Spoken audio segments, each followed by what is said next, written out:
Hi, welcome to this video presentation by the Unknown India YouTube channel.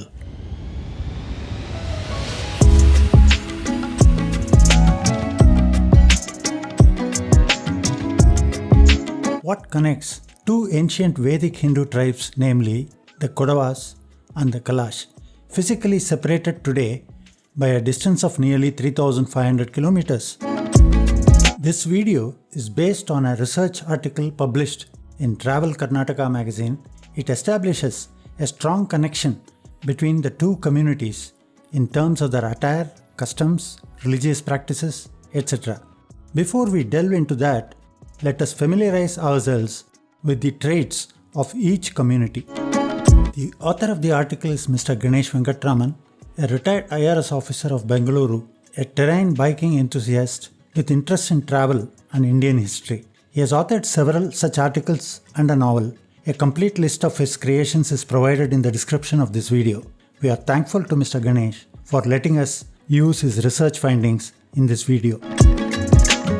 The Kodavas live in the Kodagu or Coorg region of the southwestern part of Karnataka state of India, that is Bharat. It is an area of some 4,100 square kilometers on the eastern slopes of the Western Ghats, with scenic beauty of thickly wooded landscapes with lush meadows, diverse wildlife, exotic flora and fauna, waterfalls, etc. The region boasts several destination hill stations and tourist spots. Today, the main economic activity of Kodavas is agriculture, with coffee as the main crop, apart from paddy, spices, etc. Their ancestors were a hunting, mountain-seeking, martial race with nomadic antecedents. Kodava traditional music includes drums, trumpets, pipes, singing, poetry, and clapping. Their tradition also includes folklores, folk dances, and folk songs. Historically, the Kodavas are worshippers of the sun. Apparently, this trait of worshipping the sun and nature has been handed over since ancient days. Their worshipping place are Kaimada, which is linked to ceremonial rituals in honor of ancestors. The positioning of the Kaimada within the sight of the sun and moon displays ancient Vedic tinge. The Kaimada and the Ainmane were built facing the east towards the rising sun. The erection of a bamboo pole, Kodimara, in front of the Kaimada was meant to indicate the nature of the occasion.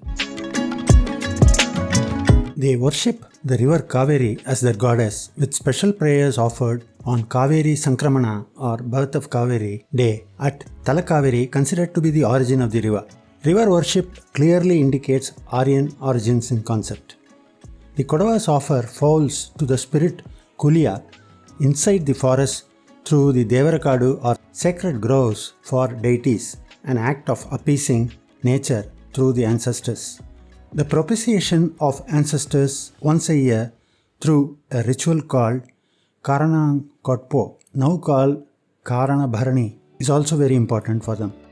The Neleki Bolcha, meaning the lighting of the ceremonial oil lamp both in the morning and evening, is an age-old practice of ancestor worship.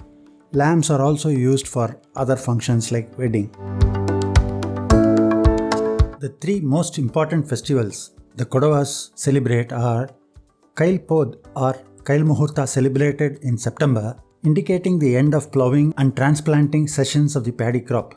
It is also for worship of weapons, as the Kodavas are a martial or warrior community. Secondly, Kaveri Sankramana festival in October, which we have already discussed. And thirdly, Putri or Hutri during November-December. It is the festival which heralds the ripening of the paddy crop. The utterance Poli Poli Deva, meaning increase or multiply, O God, praying for plenty during this festival, is considered as deeply ancient in origins.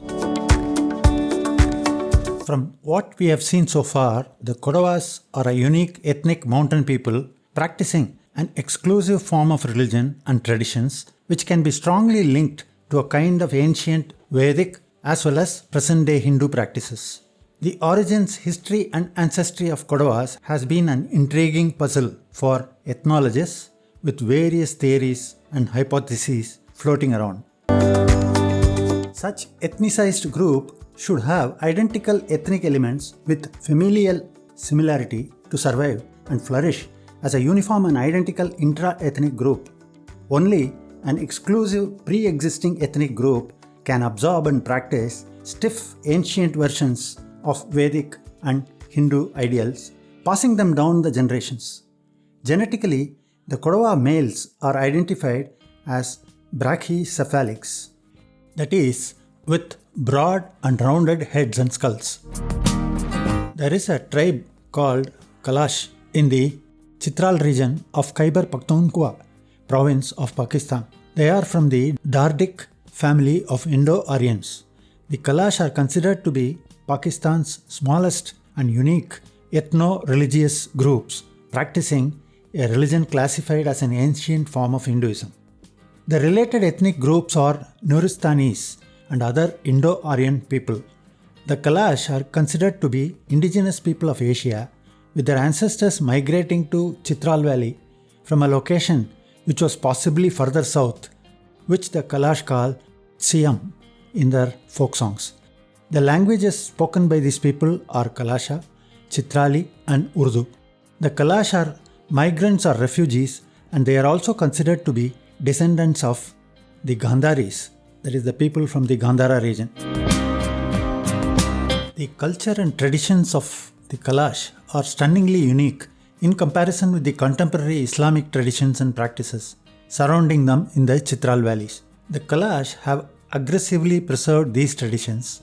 The Kalashi traditional music includes flute-like instruments, singing, poetry, clapping, and also the rhythmic playing of drums called wak, which is a small hourglass drum, and dao, which is a large drum played with a smaller drum wak.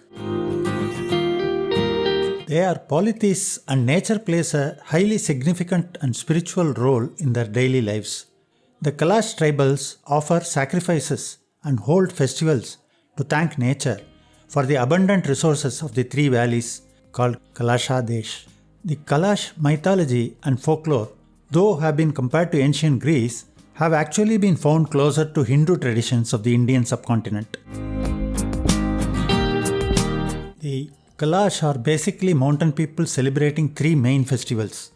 One in spring in the month of May called Chillam Joshi, another in autumn called Uchav, and another called Chaumas in midwinter. The most important Kalash festival is the Chaumas, which is celebrated during December and is akin to the Chaturmasya of Hindu faith being practiced in India. This marks the end of the year's fieldwork and harvest. The main Chaumas ritual takes place at a teak tree, which is denoted as Indra's place or Indrukot or Indrayin. Horses, goats, cows and sheep are sacrificed. The traditional Kalash religious practices are considered to echo many aspects of Rig Vedic religion, including pre-Vedic practices and beliefs regarded as a form of ancient Hinduism. Mahadev is a deity to whom the Kalash pray, similar to the Mahadev or Shiva, as is known in other parts of the Indian subcontinent. The creator deity Imra or Yamaraja is called the Zau, whose name is derived from the Indo-European Deigi. The dead are buried above the ground in ornamented wooden coffins, and the coffins are left open in the belief that the souls can easily escape from the bodies. Rich people erect costly wooden effigies in memory of their departed near relatives. Crows represent the ancestors, and the Kalash feed them by their left hand, as in Vedic practice.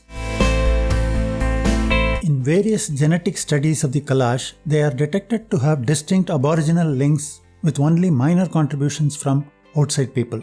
While West Eurasian origins have been detected in one genetic study on the Kalash, a few studies showed them to be clustered with Central and South Asian populations with a predominant South Asian genome pattern.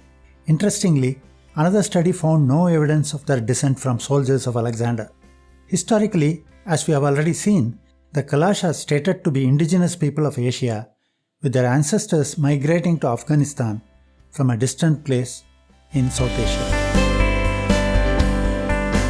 The strong common vestiges of ancient Hindu, ancient Vedic customs and practices retained by the Kodavas and the Kalash sharply indicate towards a probable original mix and commonality of these two identical racial groups. Back through history, the striking cultural similarities between the Kodavas and the Kalash gives rise to a strong hypothesis that these two racially identical and unique ethnic groups are of the same parent stock and originated from the same racial group.